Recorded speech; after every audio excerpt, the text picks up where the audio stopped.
Remember the time Hans Christian Andersen and his cat almost drowned inside their improvised submarine until Ariel and her friends came to rescue him? Hi, I'm Dr. Panda, the drummer during Under the Sea, and in this video, we're diving into one of the most fascinating episodes from the Little Mermaid animated series, an episode that became legendary because the protagonist comes face to face with her very own creator. Also, pay attention to Hans's character because he has some serious issues we need to talk about. Let's dive in.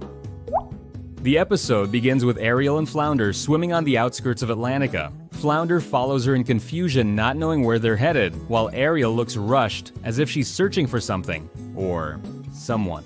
Meanwhile, Sebastian is leading his troop of crab scouts, whose names seem to be Claudia, Tuffy, and Buster, but don't quote me on that, on their camping day, where they start building these stone structure things. Sebastian scolds them for not following the proper process and forces them to recite the Crab Scout Oath.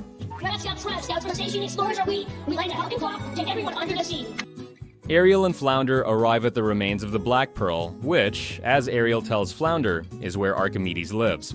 Ariel wants to visit him to give him a bigger majigger that she found for his collection. When Flounder asks why he lives so far away, Ariel explains that he's an outcast and she's his only friend. As it turns out, the rest of the merpeople don't like him because he's just like her, someone curious about learning more about humans. In fact, Archimedes knows more about humans than anyone else under the sea, and is the go-to merman for all things human. Not that the merpeople care for anything human. But who even is this Archimedes guy? Well, to find out, Ariel and Flounder swim into the ship. But then we cut to another ship, one that's in perfect condition sailing on the surface, where we see the sailors drop the anchor and furl the sails. And while everyone rushes around handling all the maritime protocols, this red-headed man is just sitting there, calmly sketching next to his cat. The man admires something off camera while explaining to Penny the cat that now they'll finally be able to discover a whole new world under the sea. What the man is looking at is this: a fish-shaped submarine that he'll use to find out if the stories about fantastic creatures with human bodies and fishtails living beneath the sea are real or just a myth. We cut back to Ariel peeking through the window of the sunken ship, and then we finally meet the famous Archimedes. Ariel gives him the artifact, and even though she tries to make the weird name she invented stick, Thingamajigger. the merman doesn't even pay attention as he's far too busy analyzing the beauty of that unique human object in his hands. And when he's done, he just puts it with his other telescopes.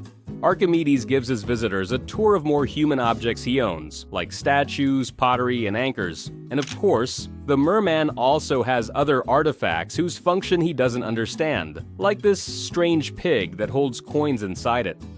Ariel asks Archimedes if he's ever met a human before, and he explains that he once brought food to a group of shipwrecked humans who couldn't stop rubbing their eyes and staring at him strangely. Archimedes tells Ariel that humans believe merpeople are nothing but a myth, a fantasy that only exists in their imagination.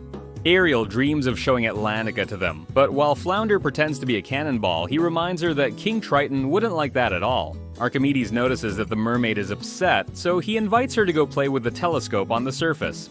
And this is the moment Ariel's life will change forever. But first we see Sebastian's crab scouts play around throwing poop at each other that in reality is just muddy putty, until they finally push the older crab's patience to the limit. Frustrated that they won't follow the manual, Sebastian starts building a shelter himself to teach them a lesson, but the kids get distracted by a marine butterfly and wander off after it. So when Sebastian finally completes the shelter, he's horrified to realize the kids have vanished. And I know it seems like all this Sebastian stuff has nothing to do with Hans Christian Andersen, but just bear with me. Back on the surface, the sailors lower the submarine into the ocean. The red-haired man says goodbye, but not before forcing his reluctant cat to climb aboard the metal fish with him. Ariel and Archimedes swim up to use the telescope when they suddenly spot the red-haired man and his metal fish sinking below the surface, so the mermaid decides to go after him. The redhead is amazed at how the fish fly through the water like birds and how the plants dance, but the joy is cut short when a drop of water falls onto Penny. The sub has sprung a leak, and the human has no idea. Despite Archimedes' warnings, Ariel starts touching the metal fish like Nemo did with that speedboat. She explores the vehicle and comes across Penny, but before she can get a glimpse of the human, the bolt shoots loose, and the submarine starts plunging out of control. The Saltwater Avengers, which is what I'll be calling them from now on so I don't have to keep repeating each of their names, rushes after the metal fish while Sebastian searches for his crab kids like Marlin did for Nemo. And yes, that's already the second reference to that movie I've made in the last 40 seconds. But during his search, the crab is ambushed by 3 sharks, which just so happens to be the exact same number of sharks that appear in Finding. The chase leaves Sebastian injured at the edge of an abyss and unable to swim back home. So just as the scout manual dictates, he decides to yell for help. And surprisingly it works because the 3 little scouts show up to save him. Meanwhile, in the more exciting storyline, the metal fish keeps sinking out of control until it wedges itself against a rock. But since the submarine passed by Sebastian on its way down, the crab rushes to inform King Triton that he just saw a USO, or unidentified sinking object. Triton is furious, and since he knows this must be the work of humans, he decides he must take action to stop them. Back inside the metal fish, red-haired guy panics as the water keeps pouring into the submarine, until he looks out the window and comes face to face with Ariel, a real mermaid. The man can't believe it, and since this is a cartoon, he is forced to rub his eyes over and over to prove it. Ariel and Archimedes realize the human is running out of oxygen, so she makes this Kevin McAllister face. The Saltwater Avengers brainstorm how to help him, and they all land on the same idea: Triton. But before they can even go tell him, the king himself shows up, and he's furious. Ariel begs him to save the human, but he refuses. Meanwhile, the Crab Scouts remind Sebastian that the oath says they must lend a helping claw to everyone under the sea, convincing him to help the man. Ariel and Archimedes keep trying to reason with Triton, pointing out that even though none of them are fully human, they each carry a part of humanity within them, and they're all part of the same thing: the family of life. Ah, how beautiful. Ariel explains that they need to stop the bubbles from leaking out of the submarine, so one of the Crab Scouts comes up with a brilliant idea: Muddy Putty. While the little crabs start hauling mud toward the submarine and everyone is helping, Sebastian just stands there blowing his whistle and barking orders like my PE teacher. But the problem still isn't solved because Archimedes realizes this is only a temporary fix. Even with the muddy putty, the human will eventually run out of air, so he insists that King Triton lend a hand. Triton sighs and finally agrees, reluctantly using the power of his trident to launch the submarine back to the surface, officially saving the biped's life. Ariel tells Archimedes melancholically that one day she'll get to talk to a human, which is a reference to the events of the original movie. I'm actually considering making a video exploring the continuity problems between the Little Mermaid series and the film, so if that's something you'd like to see, let me know down in the comments. Once safe, the man climbs out of the submarine and proudly tells Penny that it looks like they'll have a story to tell after all, and all thanks to her. And by her, he means Ariel, even though all Ariel really did in this episode was ask others to do something and then watch them actually do it. But okay. The man is rescued by his ship, and we see him again after some time has passed, this time back at the port. The man writes in his notebook, still thinking about his supposed savior, when he's interrupted by a group of children. And this is when we finally learn his name, or at least Disney's sanitized version of him. More on that in a bit. Hey, it's Mr. Andersen! Hans Christian Andersen? The kids ask what he's writing, and Hans explains that this is a brand new story he'll title The Little Mermaid. They beg him to read it aloud, so Hans begins his tale. As the camera pulls away, the narrator explains that Hans Christian Andersen wrote The Little Mermaid along with many other classic fairy tales, and encourages us to look for his stories at our local library. The episode ends with this image, a direct nod to the iconic Little Mermaid statue in Copenhagen, Denmark, the country where the famous author was born. Although his birthplace wasn't exactly Copenhagen, but Odense, which is nearly a 2-hour bus ride away. Now, I do have to point out that I've got a problem with the way Hans Christian Andersen is portrayed in the series. Basically, it feels like the creative team behind the series took Hans Christian Andersen and created a character with the exact opposite traits of the real author. If we talk about his appearance, he's kinda like this meme. This is the series Hans, and this is real-life Hans. The only thing I'll say is that the series did the author a favor, both by smoothing out his face and making him look more athletic than he actually was. But the show's got his personality all wrong too.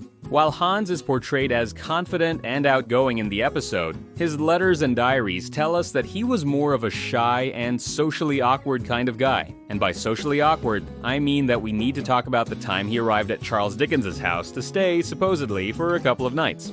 Hans was a huge fan of Charles Dickens, so after they met and had been exchanging letters, the British author, just being polite, invited the Danish writer to stay at his house if he was ever around. Something he absolutely didn't mean. But before long, Hans was on his way to the UK to take him up on the offer. Dickens and his family welcomed him reluctantly, but the real problem came afterward, when Andersen started demanding that one of Dickens's children shave him every morning, which he claimed was customary in Denmark, and ended up staying 3 weeks longer than he had originally said. At least that's what letters from Dickens to his personal friends recount. Also, what a fascinating crossover. And there's more. The character is also shown as someone optimistic, but Andersen's letters, and those of the people who interacted with him, paint him in a slightly different light. Going back to his stay at the Dickens residence, Charles Dickens wrote in letters that one day Andersen threw himself on the lawn and cried after receiving a bad review of one of his books. Oh, and he also mentions that Andersen cried extensively the day he had to leave the Dickens household. Hans is considered to have experienced periods of intense sadness and emotional struggle throughout his life, which is attributed to factors like a tough childhood and his feelings of being an outsider. What does seem true is that Hans was adventurous, but not in the way the series shows. You see, he traveled across Europe on more than 29 different trips, but he was more of a cultural or intellectual traveler than a physical, fearless one. In fact, some letters suggest he was even afraid of sailing, so it's hard to imagine he'd ever get on a submarine.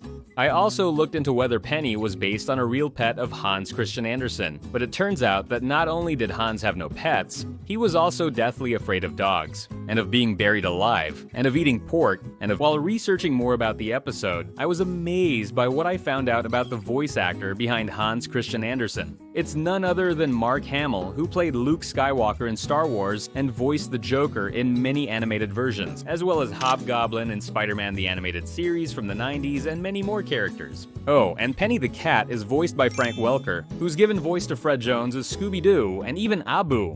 If you're still in the mood for a trip down memory lane, you surely don't want to miss a top 10 of the villains from Disney's spin-off series, covering shows like The Little Mermaid, Tarzan, or Buzz Lightyear of Star Command. I made a video just like that, and you can check it out right here. Subscribe for more. Dr. Panda out.